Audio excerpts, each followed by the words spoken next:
About 25 years ago or so, 23 or 24 years ago, I had a most unusual experience. Nothing in my life was working at that point. My relationship with my significant other person was falling apart.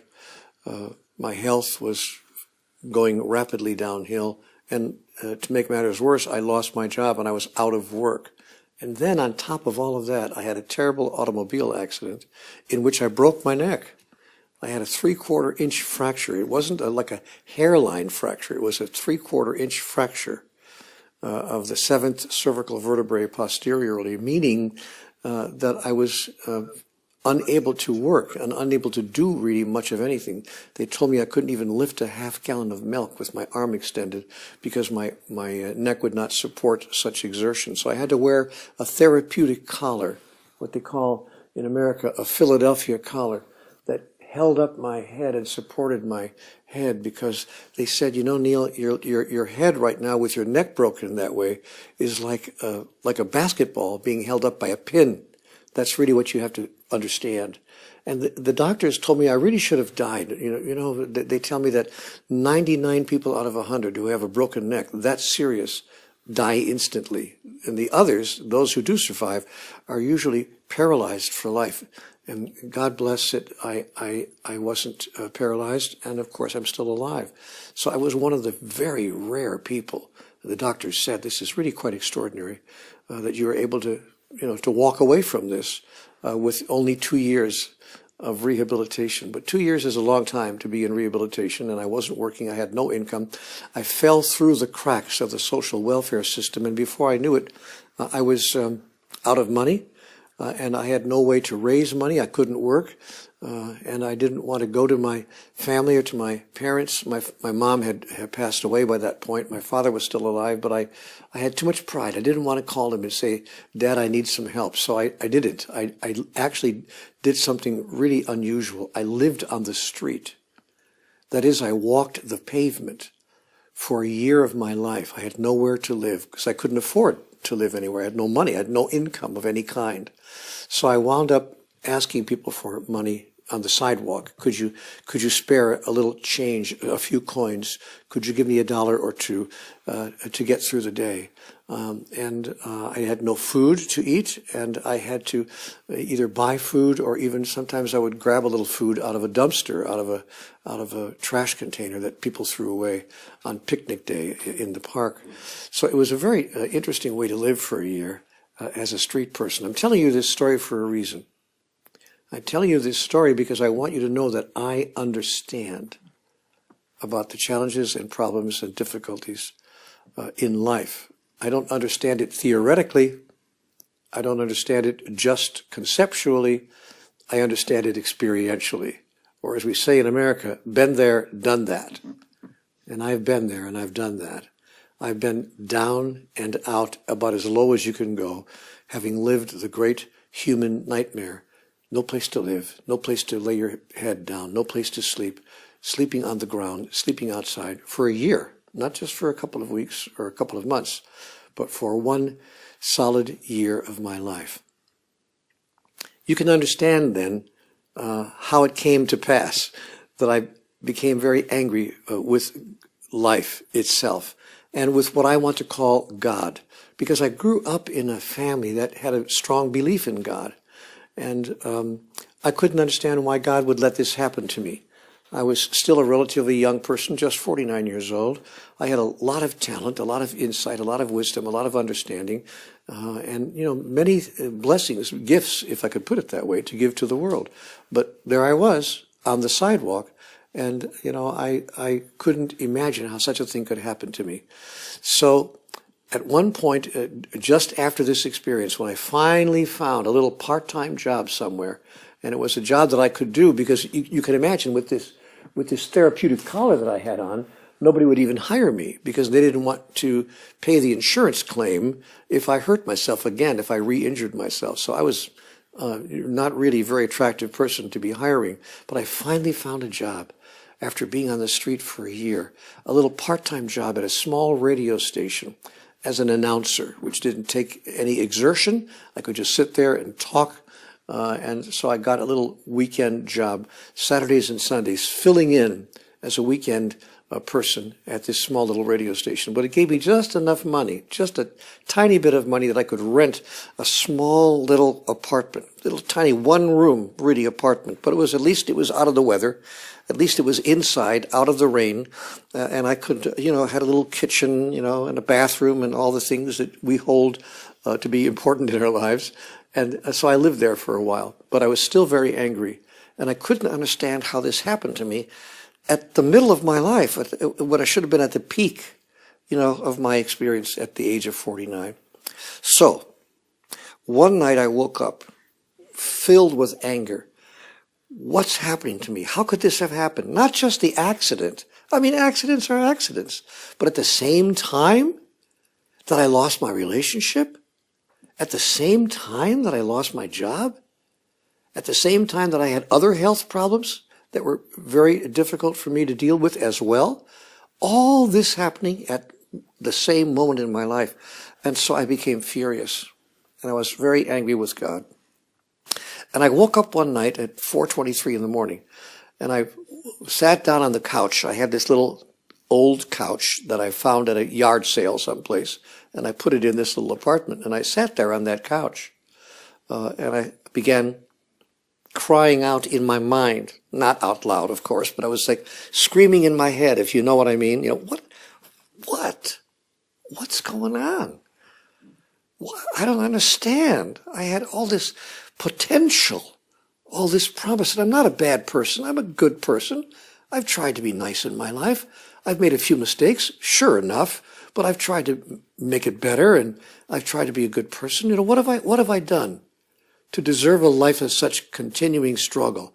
I can recall calling out to God, what does it take to make life work? Tell me the rules. Give me a list. I promise I'll play. Just tell me the rules. And then I heard a voice. This is the truth. I heard a voice over my right shoulder. It was in the room. I wasn't imagining it. It was a voice that I could hear audibly in the room. And the voice said, Neil, do you really want answers to all of these questions? Or are you just venting? Are you just getting it out? And of course I turned around, there was no one there. And I thought, oh great, that's terrific. Now not only am I angry, but now I'm losing my mind. There's nobody there. But I kind of felt a sense of peace suddenly. Almost blissful. I remember sitting there on the couch feeling so overcome with inward serenity that I just sat there for a bit, and then I found myself actually answering the question. I said, I'm talking to myself here, but I said in my mind, I am getting it out. I am venting.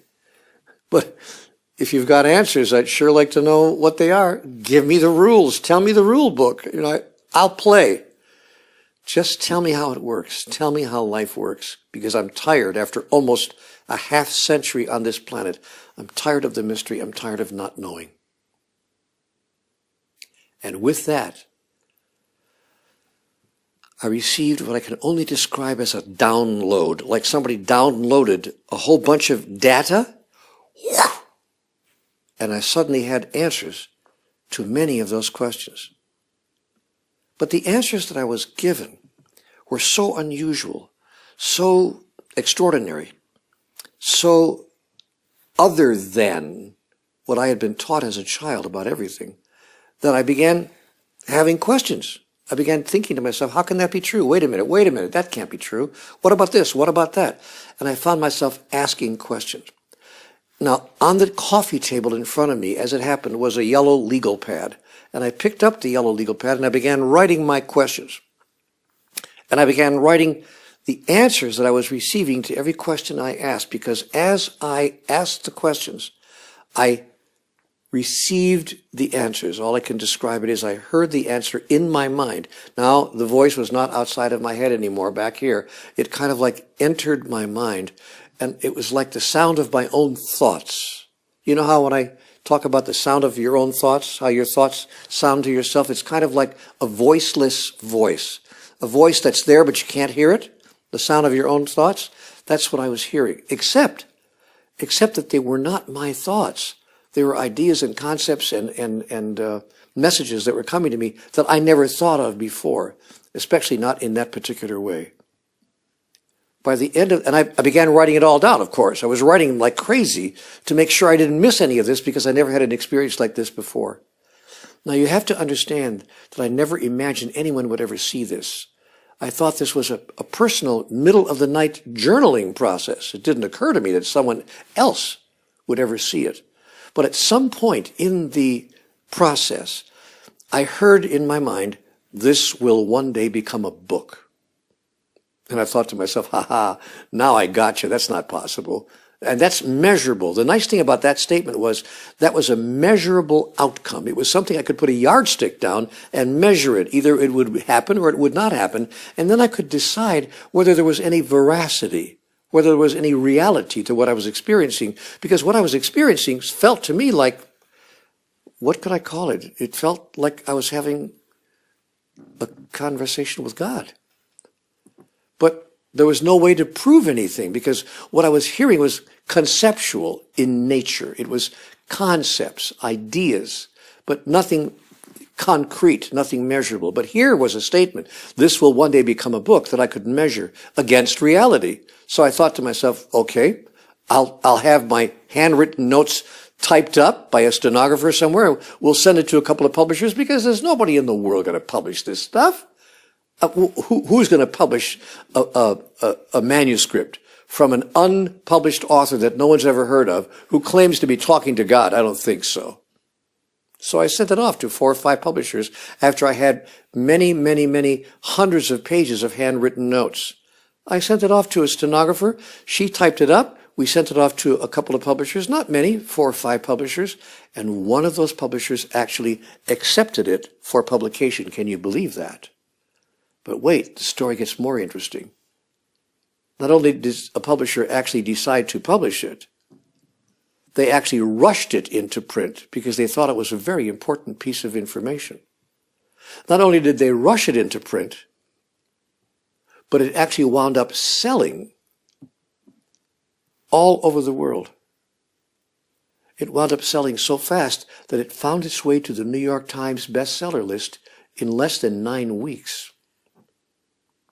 And it stayed on the New York Times bestseller list for 2.5 years. You have to understand in the publishing business, that makes publishing history. Non-fiction books do not stay on the New York Times bestseller list for 2.5 years. The book wound up selling millions of copies. The book wound up being translated into 37 languages. What has happened here? Except that God kept his word. I guess when God says something, she really means it. And I learned that from this experience. I was astonished, of course, when it was all happening. I called the book Conversations with God because that was my experience. My experience was that I was receiving this information from some source other than my own thoughts. And I want to repeat what I said a minute ago. I had never had thoughts like that.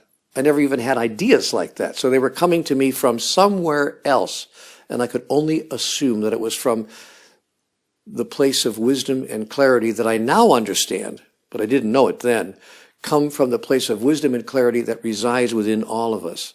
The first message, the first really important message that I received from God was that God is talking to all of us all the time. I recall the exact words on page 5 of 3,000 pages of dialogue, because this wound up turning into more than one book. And on page 5 of 3,000 pages of dialogue, I was told by God, in God's voice, I talk to people all the time. I talk to all people all the time. The question is not to whom am I talking? The question is, who's listening? So I decided to continue my conversation with God after that first book was published, and other books followed.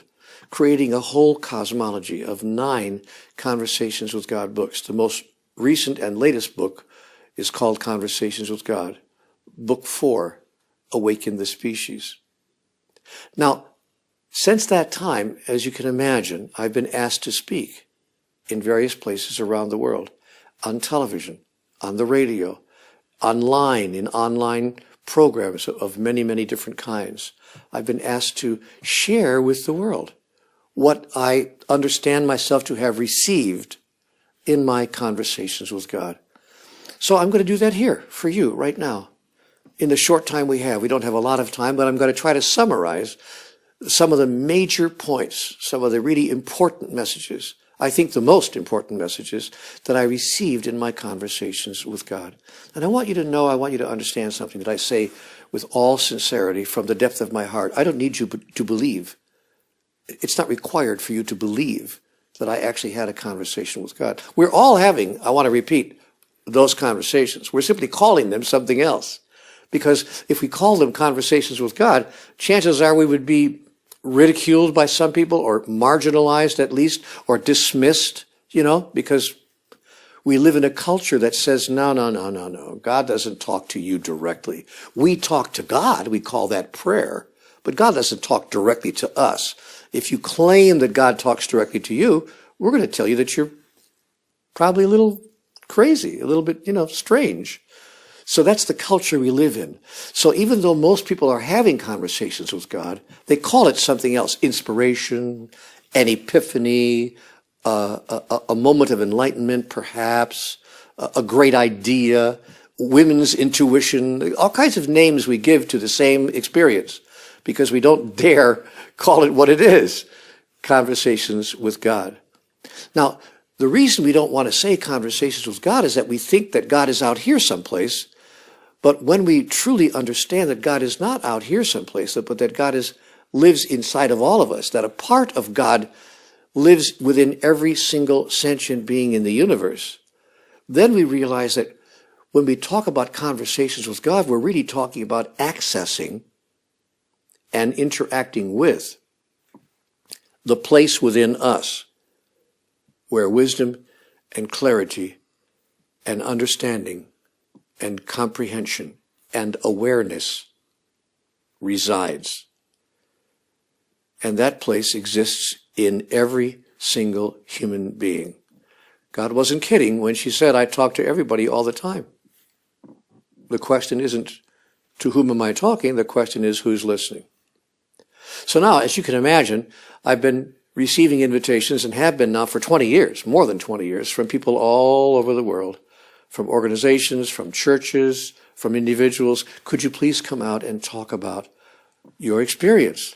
Because you see, when several million people wind up buying your books, it's a sign that somehow or another something important has happened. And it isn't just like 2 or 3 or 2 or 300 or even 2 or 3,000 or even 2 or 300,000 people agree with you or find it interesting. The fact is, it's 2 or 3 or 4 or 5 or maybe 15 million people who have found a level of agreement and a level of harmony with what you have brought through. So now I want to share with you some of the most important points that have come through in this material, okay? There's just a number of them, and I think you might find it interesting to see what are the most important messages of conversations with God. The first most important message of conversation with God is, we are all one. That was the very first thing that God said to me in answer to my questions. We are all one. That is, there's only one thing in the universe. Only one thing exists, and all things are part of the one thing there is. That means that there's no separation between us and what we call God or the divine, divinity itself. It's all one thing. And so I was invited to let go of and to release any thought that I might have had that, I was separate from God. I'm a little lowly human being down here. And, I did believe in God, by the way. I should tell you this. I was not an atheist, nor was I even an agnostic. I actually believed that there was a being called God, but I thought that God was, up there someplace, and that somehow my theology taught me. I was born and raised as a Roman Catholic. So as a Catholic, I believed that God threw me out of paradise, tossed me out of, in the form of Adam and Eve, and that I was born in sin, and my job was to somehow get back to God. And I didn't know how to do that. I mean, of course, the church told me how. Just obey the rules and follow the 10 Commandments. And here are the list of do's and the list of don'ts. And, if you're a good boy and you get through your life without making too many major mistakes, you'll get back to heaven. But that was the way I lived until I got to the place in my life at the age of 49 when my life fell apart. My relationship ended. My health fell apart. I lost my job. And then I had an automobile accident in which I broke my neck. So, of course, I said to God, wait a minute. Not fair. I've played by the rules, most of them. I'm not that bad of a person. Why am I being punished like this? God said, you're not being punished like this. It's not about punishment. But I will explain to you how life works, and then you'll understand not just what's happened to you, but why it's happened to you. So let's start at the beginning. God said, let's begin at the top. We are all one. There's no separation between you and that which God is. And that was the first message that I received in the Conversations with God material. I'll explain the implications of that in just a bit, but let me go to the list of the messages, and then we can talk about them in some greater detail. Yes? Message number 2, after I was told we are all one, the second message I got, there's enough. There's enough. I said, there's enough of what? God said, there's enough of everything, whatever you think you need. There's enough time. There's enough money. There's enough power. There's enough love. There's enough of really whatever you think you need in order to be perfectly happy. And I said to God, well, you'll excuse me if you don't mind my saying so. I just spent a year on the street, so it doesn't feel to me like there's enough. God said, that's because you don't know how to deal with life. You have not understood how life works. You've not understood the process by which things are made manifest, by which things materialize in your life. Once you understand that, you'll realize that you're reaching into the abundance of the universe, reaching into God's treasure chest, if I could put it that way. And there's no limit to what the gifts of God have to offer you. But you have to understand how life works. And I'm going to share with you in this conversation exactly how that works. I said, okay, fair enough. Tell me more. So God said, okay, here's the third lesson I want to give you. First lesson, we are all one. Second lesson, there's enough. Lesson number 3, there's nothing you have to do. What? What? There's nothing you have to do? God said, no. I know that you think there's a lot of things that you have to do because you were raised to think that. There's the 10 Commandments. That's your particular religion. Other religions have their own lists. Every religion has their own list of things you have to do. And these are the requirements. These are things you have to do. And even forget about religion. Outside of religion, even your civil society. I mean, human culture tells us there are things you have to do.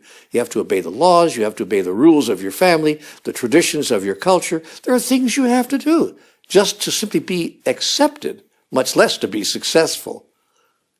But here I am coming to tell you there's nothing you have to do.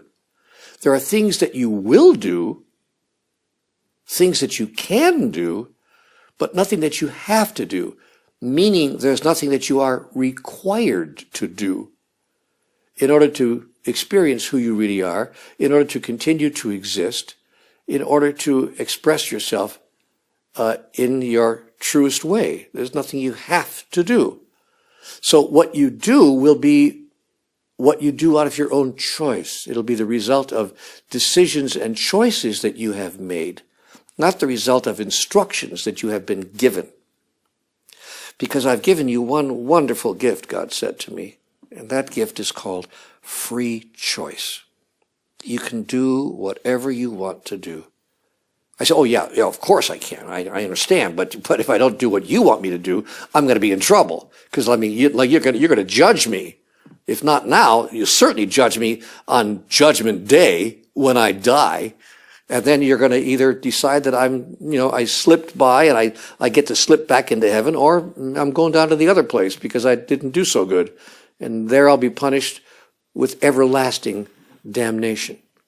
So yeah, it's nice of you to say I could do whatever I want to do, but I better watch my P's and Q's. I better be careful what I'm doing, because guess what? I could be in deep trouble. And God said, it's not like that, Neil. It's not anything like that. Let me give you the fourth important message from Conversations with God. I said, okay, what is it? I'm ready to write it down. Tell me what it is. The fourth message. I'm listening. I mean, I got the first three. We're all one. There's enough. There's nothing you have to do. What's the fourth one? God said the fourth one is, there's no such thing as right and wrong. What? There's no such thing as right and wrong? Well, no wonder you think there's nothing I have to do. There's no such thing as right and wrong. Wow. Why not pull the rug out from under everything I ever believed in my life? What are you telling me? What are you saying to me? God said, Neil, relax. Relax. You've misunderstood me from the very beginning. And not just you. When I use the word you, I don't mean just you, Neil, in the individual sense. I mean you, humanity. You in the plural sense. You humans have got me all wrong. You've misunderstood me from the very beginning. I don't need anything from you. I don't require anything of you. I don't command or demand anything. First of all, who would I demand it of? We're all one. Even if I was commanding things, I'd simply be commanding myself.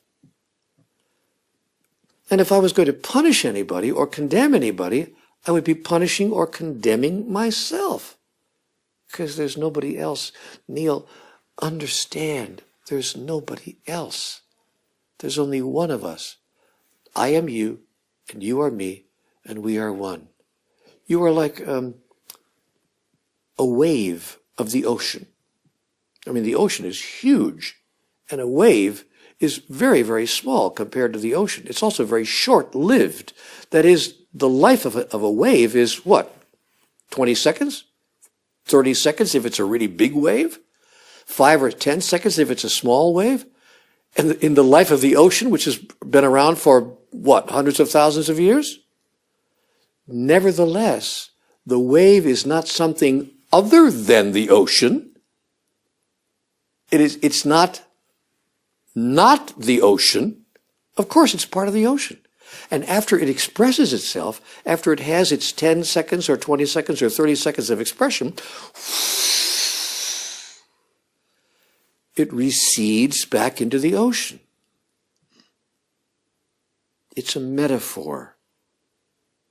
It's a simple metaphor that God gave me to help my human mind understand the infinite reality of one thing that expresses itself in a million, billion, cajillion individual ways throughout the course of eternity. But because God is all there is, and by the way, that was another important thing that God told me. You know what God said? I'm all there is. There's nothing else. There's nothing that I am not. Now you understand that most of the world's religions claim that there is something that God is not. If nothing else, we'll call it the devil, Satan. You know, God is not that. So even our religions claim that there are at least two different things. There's God and there is Satan, or what you want to call, if you please, good and evil. There's this and there's that. And God said, no, actually, you made that all up. There was a reason why you made it up. I'll explain to you why there is that dichotomy, why there is the opposite. There's this and there's that. I'll explain to you in a little bit why there is, not just good and evil, but up and down, left and right, big and small, fast and slow, here and there, now and then, before and after, male and female, created he them. I'll explain all of that to you, but you're right. There are those differences, and there are those extremes at each end, hot and cold and all the rest. But it's all part of one thing. To use a simple example, again, hot and cold are all part of one thing called temperature. The single thing is called temperature. It can be either hot or cold, but it's all a particular thing called temperature expressing itself in different ways. So I began to understand, even in my little human mind, I began to get a sense of, okay, well, I could see that. God said, therefore, you need to know that I have no one to judge, no one to punish. And there's nothing that I want or need from you. How could I want anything or need anything when I am everything I could possibly want? How can I need anything when I'm everything that I could possibly need? Including not just physical stuff, not just the physical universe, the cosmos with all its wonder and glory, but I also have every emotional experience I could possibly ever need. I don't need you to give me adoration. I don't require you to give me love. I am the love that you would give me. I am that which you can't give me anything that you didn't get from me. Did you hear that? You needed to hear that. God said to me, I am everything that you would give me. It came from me. Where do you think you got it to begin with? So when I began to understand these intricate interweavings of ultimate reality, of course it shifted and changed my whole awareness, my whole consciousness around the experience that many people around the world call God. And we use other words, to mean the same thing, Yahweh, Brahman, Jehovah, whatever word it suits us to use in our particular language and culture, but we're all talking about the same thing. We're talking about that essential essence that is that ineffable reality, the pure energy that we call that which is divine. And everything is made up of that energy. Everything is made up of that essence, including you and including me, and including every expression of life, physical and non-physical, both on the earth and everywhere else in the universe, everywhere else in the entire cosmos. We're talking about all the same thing. I said, okay, I get it. So there's no such thing as right and wrong. Wow, that's a tough one for me to get. I mean, how could I live that way if there's no such thing as right and wrong? God said, well, I can give you a new measure by which to make that wisdom helpful and useful and beneficial. There's no such thing as right and wrong. That is moral right and moral wrong, because you can't offend, hurt, or damage or injure God, disappoint or anger God in any way. But there is such a thing as that which works and that which does not work, given what it is you're trying to do. So it's not a matter of morality, it's a matter of functionality. It's a matter of what functions in terms of what it is you are trying to do. And God actually gave me an example. He said, supposing you're traveling west in the United States, and you're heading toward the west coast of the United States, and you get to the shoreline where the Pacific Ocean meets the land, and you want to go to Seattle. But you turn left, and you head south towards San Jose. I said, okay, supposing I did. Maybe I made that mistake. I head south towards San Jose, and of course Seattle is the other way. It's north. God said, yeah, that's right. But it's not immoral to go to San Jose. It's not a question of bad morals. Well, I don't know. Now that I think about it, San Jose probably is bad. No. Anyway, God said it's not a moral failure that you went to San Jose. It just doesn't work, given what it is you're trying to do. So that becomes your new yardstick. It's not a moral assessment. It's not a moral judgment. It's just, does it work or does it not work, given what it is you're trying to do? Oh, wow, I never thought about using that as the yardstick. I never thought about using that as the rule of thumb, if you please, about whether I should do something or not do something, make that choice or make the other choice. I never thought of life in those terms. God said, oh, we're just beginning, my son. We're just beginning of exploring the terms in which you never thought of life. This is just the beginning.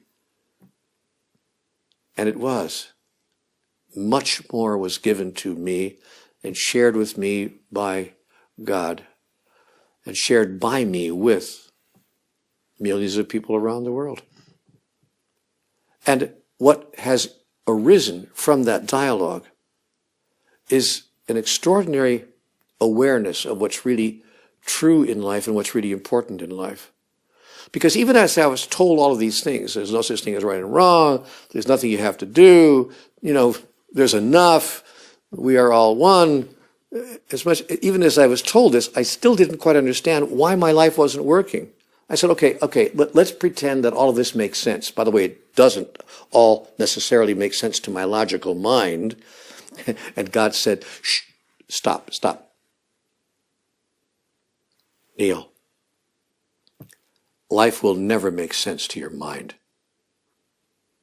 If you're trying to make life make sense to your mind, you'll never succeed, because life does not make sense to your mind. And it will not make sense to your mind, because your mind has limited data. Your mind is holding the data that it has gathered from the moments just before your birth. From that moment until just now, which is a very short period of time in the history of the universe. So if you really want life to make sense, you're going to have to access a larger data bank. You need to enlarge your database. You can't just depend on what you've picked up since you were born, since the days or weeks before your birth. That's like a flicker, a blink of an eye, less than the blink of an eye in the age of the universe. So you have to find a way to access a larger data bank. Why don't you try accessing the data of your soul? I said, wow, how do I do that? And God said, Neil, pick up your pen. You're doing it right now.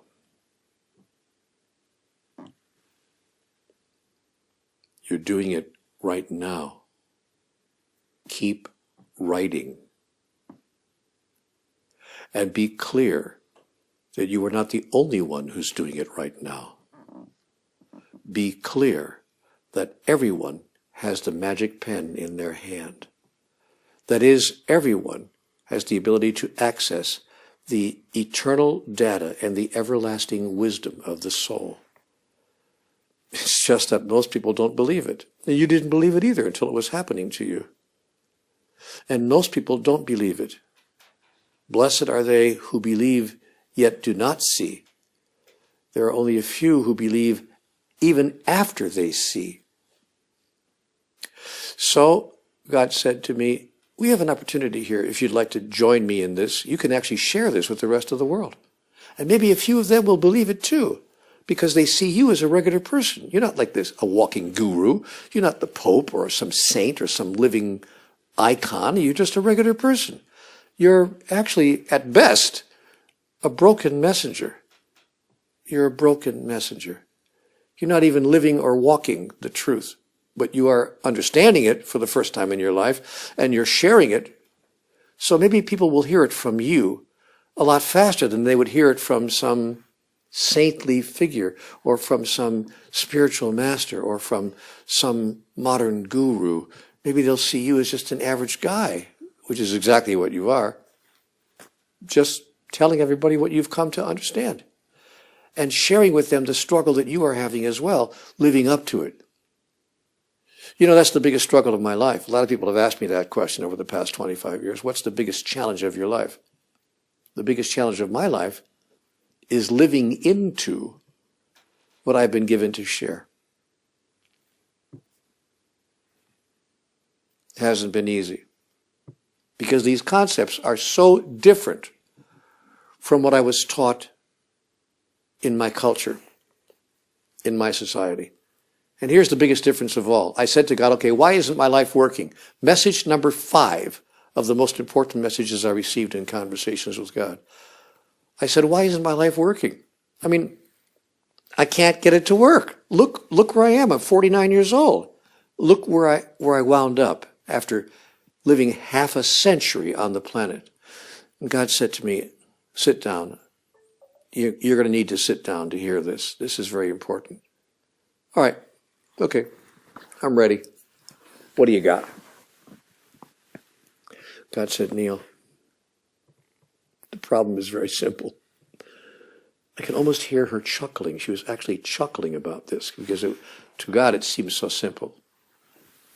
She said, Neil, the problem is you think your life is about you. And your life has nothing to do with you. It's about everyone whose life you touch and the way in which you touch it.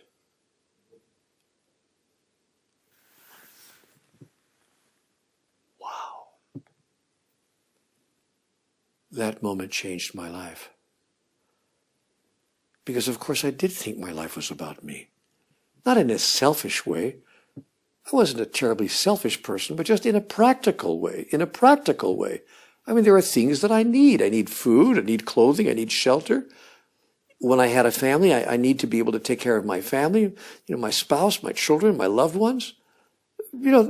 I also need certain other things, fulfillment, satisfaction, a little bit of happiness, health. There are a lot of things I need. So not as a selfish person, but just as a practical person. Of course there are things that I needed. And God said, no. There are nothing. None of those things are anything you need. You don't need any of those things. I've already given you everything you think you need. In fact, you are actually holding all the things you think you need inside of you right now. I said, easy for you to say.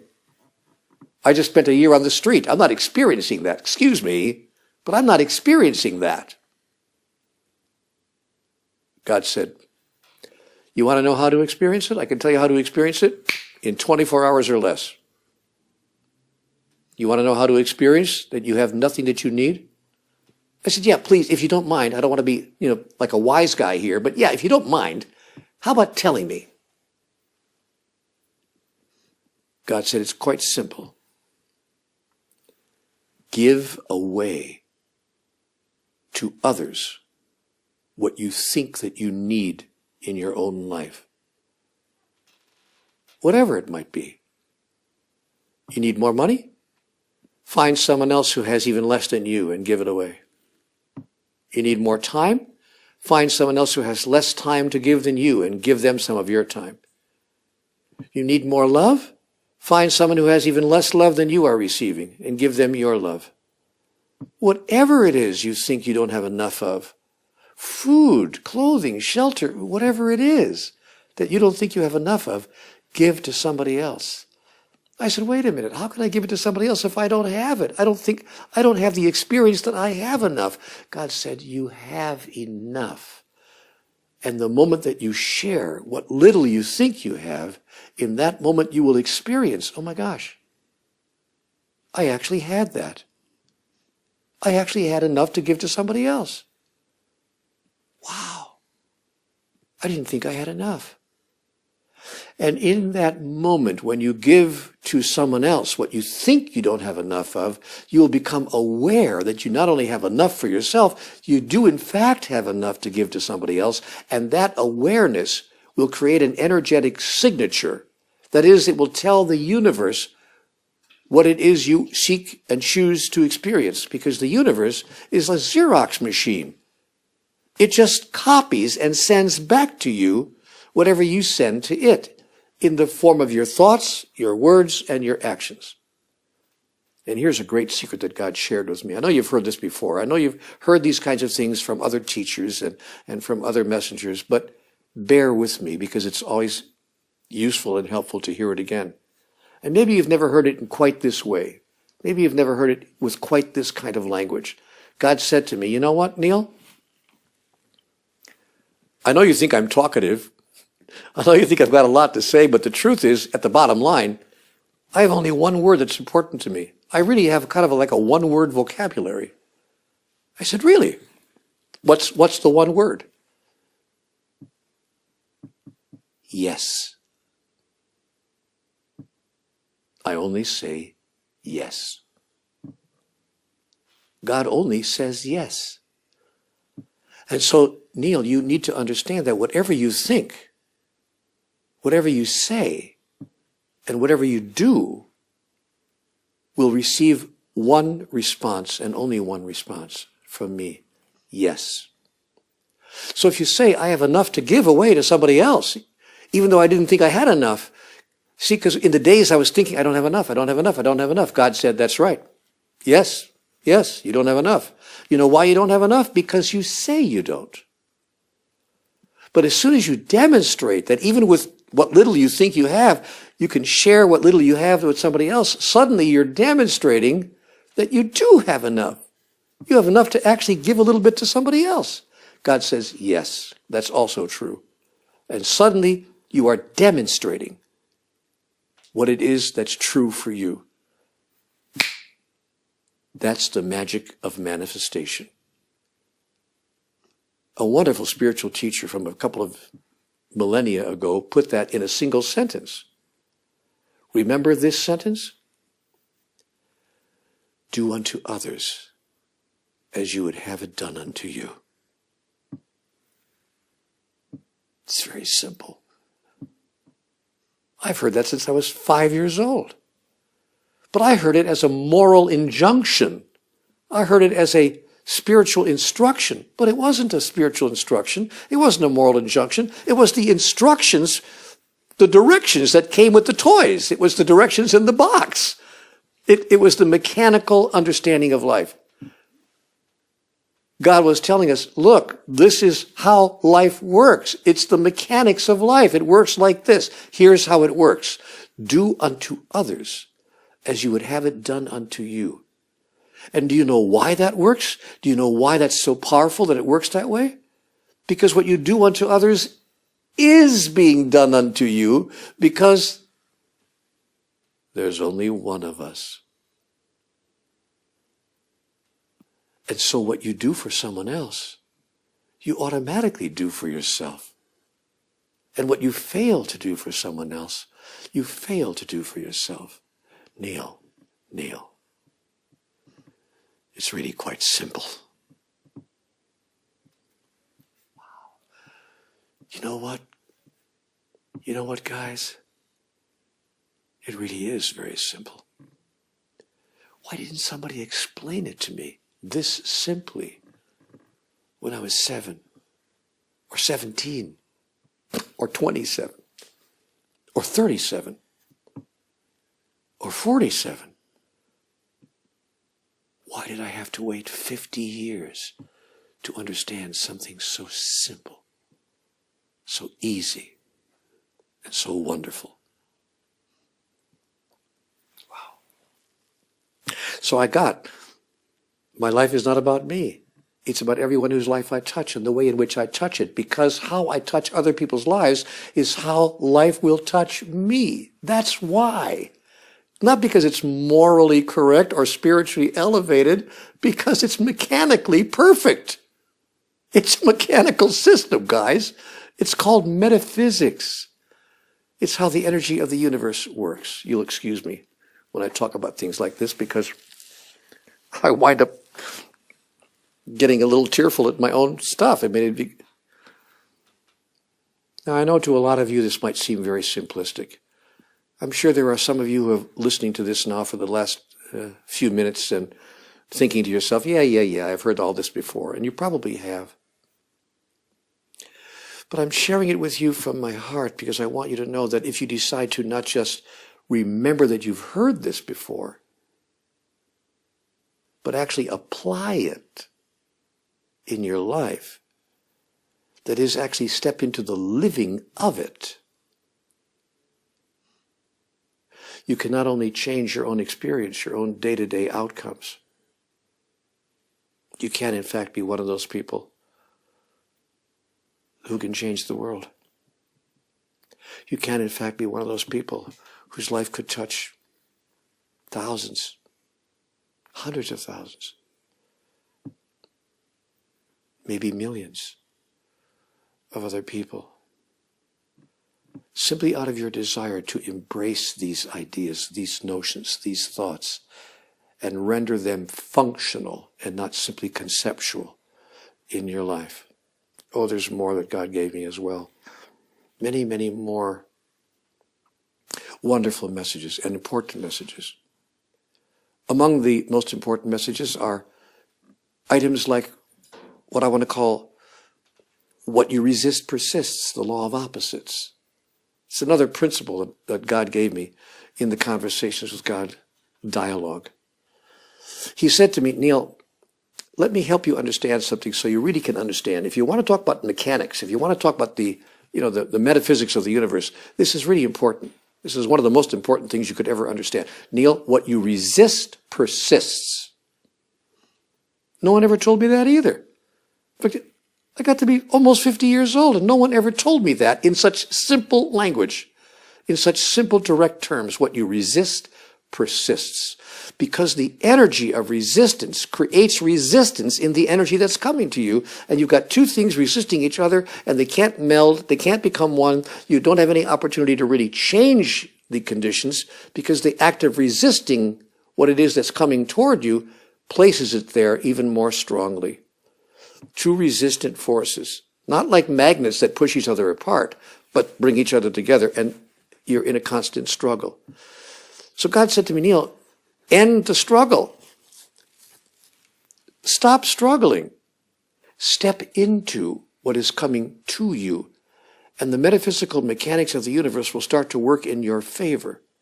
This is called the law of opposites, and you need to understand how the law of opposites works so that you can actually welcome with joy what you were trying to resist and even condemning before. What are you talking about, God? I don't understand half the stuff you're saying here. What do you mean? What's the law of opposites? God said the law of opposites is really quite simple. Here's how it works. The moment you declare yourself to be anything, the moment you embrace any notion, idea, or thought about yourself, any desire about yourself and life in general, everything unlike it, everything other than what you are calling forth will come into your life. I said, oh, that's great. Thanks. Thanks a lot. That's cool. What's good about that? I should welcome that? God said, yes, actually you should. Why? Why would I welcome the opposite of what I want to experience? God said, because unless the opposite shows up, you can't experience what you want to experience. You know what? I said, I don't understand what you're talking about. You lost me again. You lost me. You keep on losing me here. What do you... God said, Neil, relax.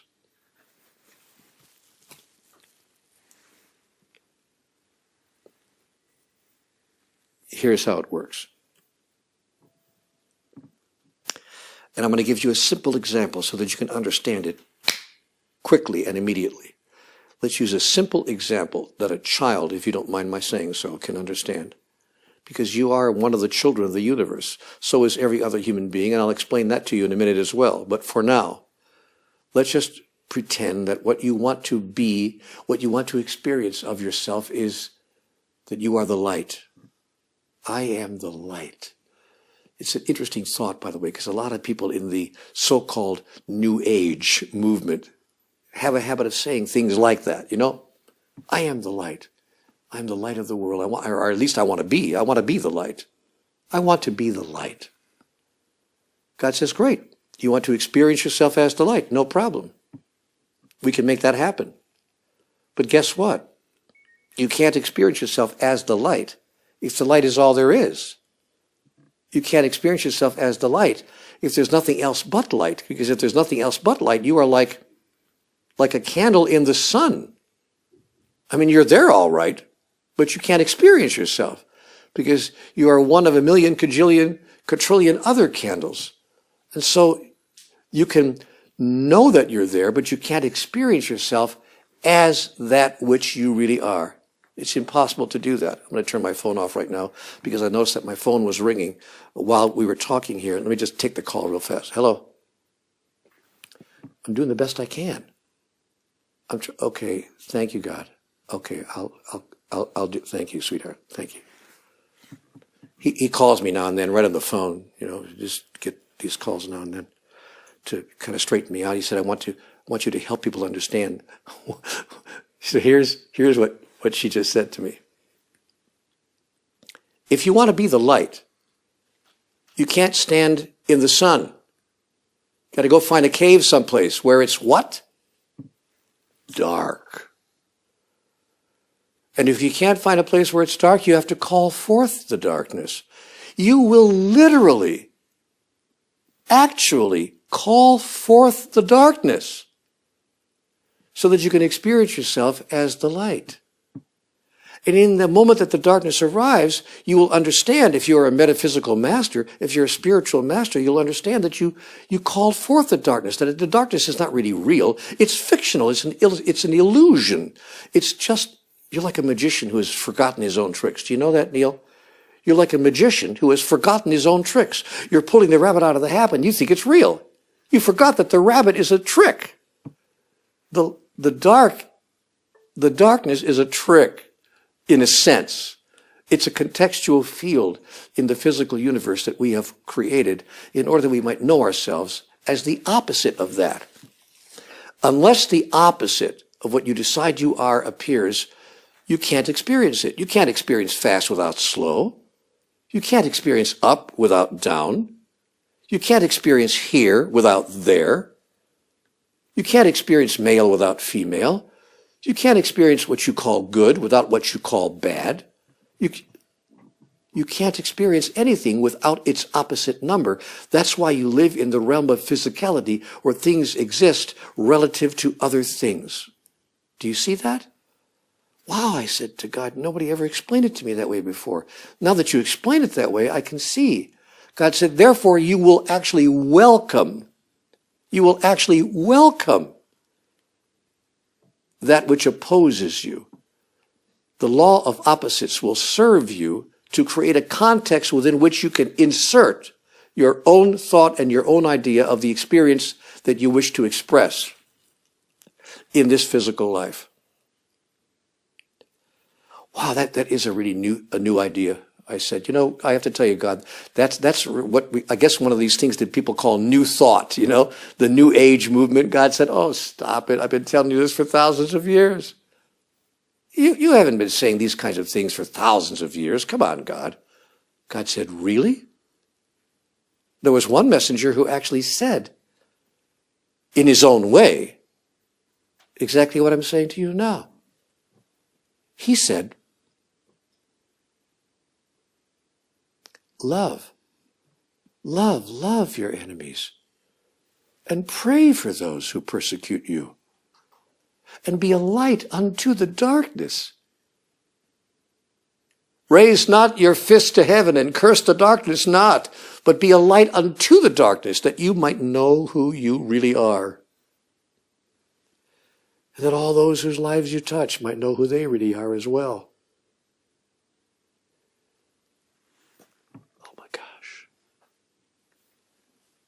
It's so simple. It's so simple. I didn't understand. Lao Tzu told us this. The Buddha told us this. You know what the Buddha said? Buddha said, if you are attacked on the side of the road and left there to die by thieves who steal everything, including the clothes you're wearing, and beat you until you're near death, even in that self-same moment, if you have one negative thought, one thought of anger toward that person, you have not followed my teachings. Oh my goodness. Buddha told us this thousands of years ago. Lao Tzu, Jesus, Confucius, and masters of all the world's great religions, male and female alike. You see, God's been talking to us all the time. It's not a question of to whom is God talking. It's a question of who listens. There's so much more to share with you. The 5 levels of truth-telling. One of the most important messages that I might have just a minute more to share with you, death does not exist. One of the single most important messages that any human being could really understand, embrace, and hold as an operational, functional truth. Death does not exist. And eternal life creates eternal peace, even in the mind of humans. When I know I have eternity to do what I came here to do, suddenly the pressure's off. I don't have to get it right the first time. I don't have to be angry at anybody else who I imagine is stopping me from getting it right. I can change my whole point of view about life when I understand that life never ends, that life goes on forever and ever and even forevermore.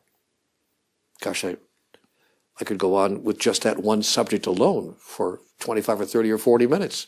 I could go on with all of these subjects really for much more than I've had a chance to talk to you about here. I don't have the opportunity here, but there's so much involved in all of these extraordinary messages, the 5 levels of truth-telling, the true purpose of life, so much more that I could share with you. It's one of the reasons why I gave myself permission to create a little program, a little course in which I take much more time to explain each of the most important messages of Conversations with God. If you're interested at all, and you may not be, and that's okay. I'm not trying to sell anything here. I just want you to know what's true. Can I be real frank with you? I need to be very honest with you. I don't need to try to sell anything to you, even if I was trying to make money. Guys, I've already sold 15 million books, okay? Okay? I don't need to sell 10 more or 10,000 more. I don't need to make $5 more. It's not about that. But what I have a desire to do, not a need to do, but a desire to do, is to share with as many people as possible, as fast as I can, what we've all been given to understand about life, about God, about us, about all of it. So I have found some wonderful people who have given me the opportunity to do that. And they said, yes, we'll help you do that. We'll create this little course and we'll make it available to people. And we'll give them a chance to participate in it. Yeah, it'll cost a few dollars, because it costs money to do those things in the world in which we live right now. Maybe in another 50 or 100 years, we'll find a way to eliminate the whole economic system, which doesn't make sense to anybody, by the way. But right now, yeah, there's a little bit of a cost involved, and we'll invite you to participate in that. But if you have the interest in doing so, I think you might find it very fascinating to sit down for a few minutes and discuss every one of these wonderful topics and find out what God has had to say to us in these conversations with God. And then even turn around and share it with others whose lives you touch. Because I'm here to tell you that we have reached a point in our civilization where the time has come for us to awaken the species. And there is a role for you to play in that process. A wonderful role that you can play. There's a way for you to turn your whole life into a conversation with God. Why do you think you're watching this right now? Ask yourself that question. How do you think you came to this particular message? We've been sitting together now for over an hour. Do you think this is a coincidence? An accident? That you just happen to be with me, sharing this information and having the feelings you're having as I'm sharing you with the feelings I'm having? You think this is all happening as what we call a happenstance? No. My sweet friend, you came here by appointment. You're simply keeping an appointment that was made by your soul. Now you can do with that what you wish. It's up to you. But stay out of your mind. Because if you go to your mind will tell you that none of this makes sense. And none of this can help you. And none of this can be applied to your life. You got to be out of your mind in order to get what I've been sharing with you here today. But once you make that decision to move from your mind to your soul, you will have not only kept the appointment that your soul made for you today, but you will have kept the promise that you made with your soul as well. The promise that you made when you came here to life on earth. Ah, yes, you made a promise, and you are that promise. Now keep it. Enjoy it. Love it. Be it. And you will suddenly understand what life is really all about, because you will be demonstrating what it's all about every day, every hour, every moment. Goodbye for now. I'm sure we'll touch each other's lives again.